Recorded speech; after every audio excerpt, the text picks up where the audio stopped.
clubhouse, tiny living space, more common space but less living space. Highest carpet area up to 70% only in James. Ranipet மாவட்டம் வாலாஜாபேட்டையை அடுத்த மருதாலம் கிராமத்தைச் சேர்ந்த விவசாயி முருகன் தனது கோழிப்பண்ணையில் பணியில் இருந்தபோது மின்சாரம் பாய்ந்து உயிரிழந்தார். அவரது இழப்பை தாங்க முடியாத மனைவி திவ்யா மகன் மற்றும் மகளுக்கு விஷம் கொடுத்துவிட்டு தானும் தற்கொலைக்கு முயன்றதாக கூறப்படுகிறது.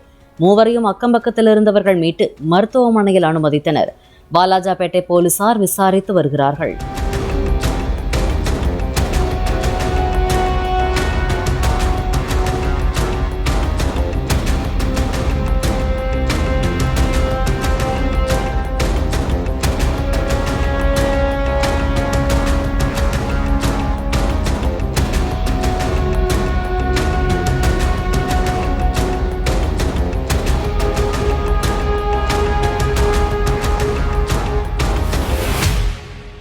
Clubhouse, tiny living space, more common space but less living space. Highest carpet area up to 70% only in James. Play Store மற்றும் App Storeல் இருந்து பாலிமர் செயலியை QR கோடு மூலம் பதிவிறக்கம் செய்யுங்கள். செய்திகளை உடனுக்குடன் பெறுங்கள்.